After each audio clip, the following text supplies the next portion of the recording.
After overhearing a shocking conversation between my husband, Brad, and his mother, I realized the true nature of their feelings towards me.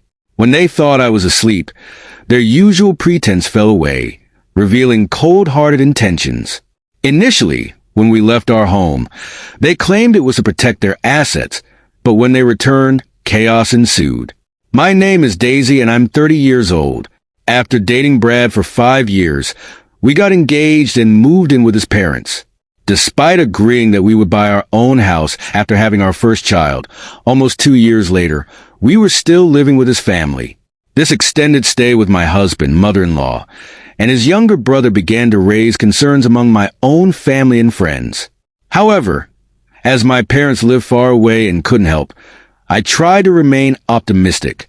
My relationship with Brad and my mother-in-law was good, and we didn't have the usual mother-in-law and daughter-in-law conflicts. But everything changed after I had an accident that left me hospitalized with a broken bone. Initially, both my husband and mother-in-law visited me daily, showing genuine concern. But soon, their visits dwindled to once a week, and their attitudes shifted drastically. One day, I overheard a conversation between them that they thought I was unaware of. They expressed disappointment in me because I could no longer perform household chores or contribute financially due to my injury. In their eyes, I had gone from being a wife to a burden, and the idea of having children became even more remote. They went as far as discussing the possibility of divorcing me, believing that I was now worthless. From that point on, their treatment of me became increasingly cold. My husband's visits became rare, and when my mother-in-law did speak to me, it was with disdain. The only person who offered me any comfort was my brother-in-law, who helped me with daily tasks and provided emotional support during my hospitalization. Physical therapy was difficult, but his presence helped me persevere. However, when I informed my husband and mother-in-law about potential long-term issues from my injury, they blamed me for all the troubles they were facing. This situation was particularly painful because I had been taking care of my father-in-law for 5 years, even before Brad and I were married. We had moved in with his family to save money for our future, and when I hesitated, they reassured me it would be fine. I was asked to look after my father-in-law, who needed care for 4 to 5 hours a day, while my mother-in-law was at her part-time job. Since my brother-in-law also worked from home, we teamed up to care for him. My father-in-law and brother-in-law were close, and I grew fond of hearing about my father-in-law's furniture collecting hobby. Despite the growing demands of caregiving, I managed the household chores and looked after my father-in-law until he passed away after years of declining health. Brad then proposed to me, thanking me for taking care of his father and expressing his desire to marry me. But all the hard work and dedication meant nothing once I became injured. Brad and his mother began treating me as if I was disposable. Even I, normally calm and composed, became furious. They debated over how to deal with me and whether to give me the house in exchange for a divorce. Although my father-in-law had left a significant inheritance, which was divided among my mother-in-law, Brad, and his brother Reagan, they were reluctant to part with anything. Reagan, who handled the estate's paperwork, suggested that the house, which was worth about $100,000, be given to me to avoid splitting other assets. However, they worried about rumors if they abandoned me. Reagan, who had always been kind to me, intervened and offered to take care of me. His sudden willingness raised suspicions from Brad, who questioned his motives, hinting that Reagan might have deeper feelings for me. This entire ordeal exposed the cruel and selfish nature of the people I once trusted, leaving me to question everything about my marriage and future. "Isn't it true? That's why you're so eager," Reen remarked, noticing Brad's unusual eagerness. "You can have her if you want, but she's of no use to us anymore. Just don't come back asking for Daisy or the house later, all right?" "Why would I?" Brad replied dismissively. "I just hope you won't come asking for money later. And remember, you can't return damaged goods." Brad and Reagan finalized everything.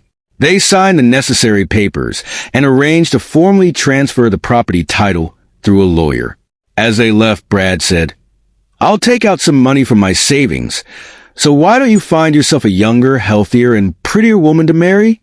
Build a better house. Sounds good, right? Hey, Daisy, Brad added. Get a lawyer and file for our divorce quickly. They said they'd stay in a hotel for a while, then left the room. Reen and I silently watched them go. I knew I had to find a lawyer to file for the divorce first. Reagan helped me with the process, and in a few days, Brad and I became complete strangers. About a week later, Brad and my mother-in-law packed up their belongings and left the house. It was odd, though. Despite the divorce, Reagan, Brad's brother, continued to visit me. When I voiced my concern, worrying about him helping his former sister-in-law, he simply said, "I'm doing this because I want to. I didn't get along with you just because you were my brother's wife. We've spent more time together these last 7 years, talking and working around the house, than you ever did with my brother. We're friends, aren't we?" Reagan said with a gentle smile. All I could do was thank him, deeply grateful for his kindness. A month later, I was discharged from the hospital, though I still had to go back regularly for physical therapy. Being home after such a long time felt like a relief, but I couldn't help but worry. Do you think they'll ever really come back? I asked Reen one day, anxious at the thought. I'm scared they might return and make me work again. If they do, I'll drive them away, Reen assured me, his voice firm. I can't forgive them for how they treated you. Besides, they have no right to return to this house. Even though I still couldn't move around as easily as before, Reen took care of most of the household chores. Fortunately, since I worked as a freelancer from home, I was able to return to work and contribute financially. Thanks to my bi-weekly physical therapy sessions, my recovery went smoothly without complications. A year later, I was finally able to resume a normal life. Reen and I shared the housework, and we spent more time together, even going on trips during our days off. Just when I thought our peaceful days would continue, a storm hit one night. Reen and I were having dinner when suddenly, there was a loud knock at the door, and the intercom rang repeatedly. Nervous, I went to answer it, and to my shock, Brad appeared on the monitor. Hey, open up. This isn't your home anymore. State your business and leave, I said firmly as I opened the door, surprised by his unexpected arrival. What do you want? Why do I have to put up with such an attitude just for coming home? Brad replied as he walked in without hesitation. I'll be living here again from today. Oh, I'm hungry. Hey, Daisy, give me some food, he ordered, completely ignoring the change in dynamics. Cut it out. Why are you here? I asked, bewildered by his behavior. Brad explained nonchalantly. Well, I've spent almost all my money. My mom will be here soon too, so leave the door unlocked. I remained silent, but then he continued. Oh, you're all healed up, huh?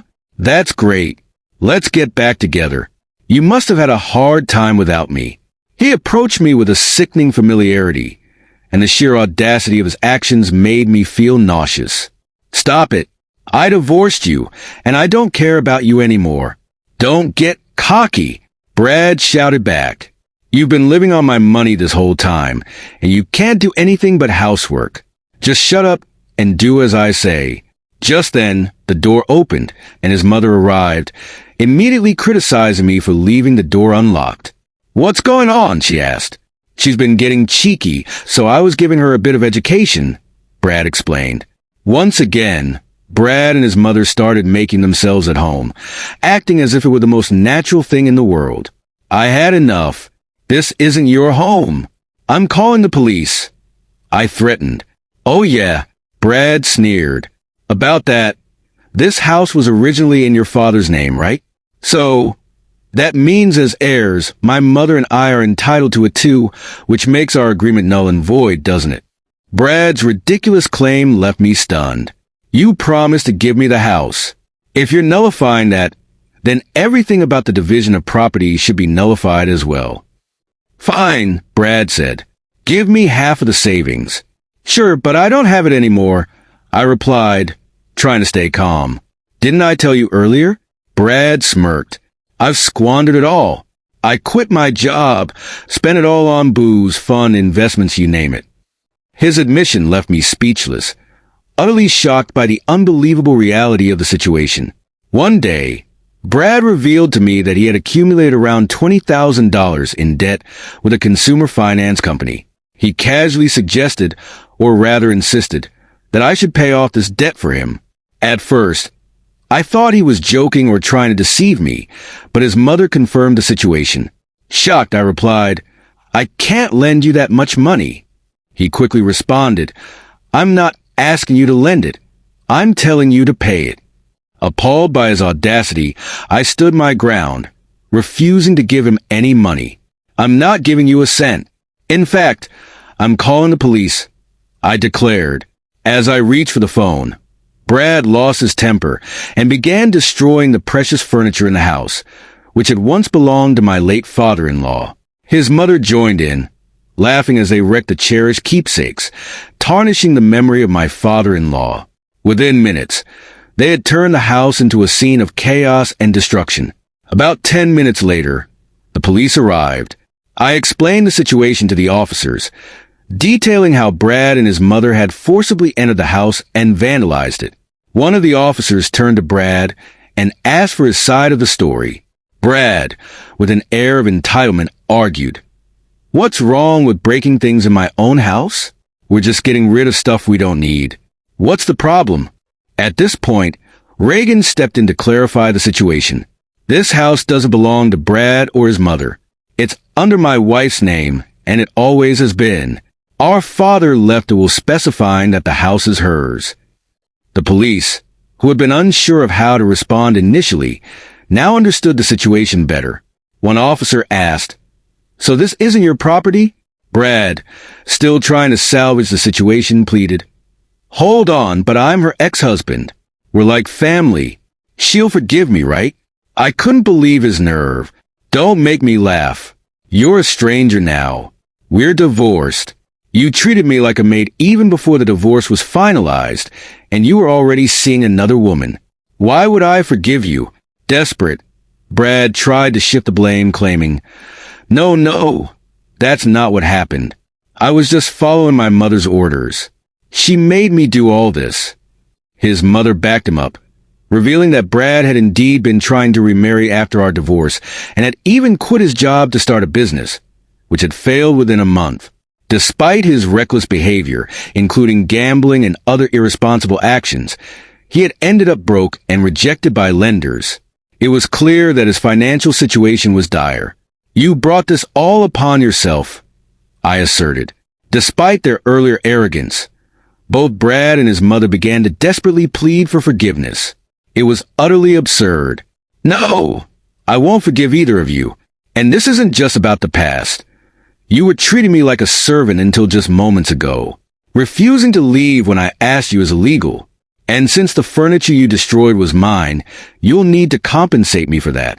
In a pitiful attempt to avoid legal trouble, Brad begged, "Please, we'll compensate you. Just don't involve the police. You wouldn't want me to go to jail, would you?" Unmoved, I coldly responded, "Actually, I don't care at all."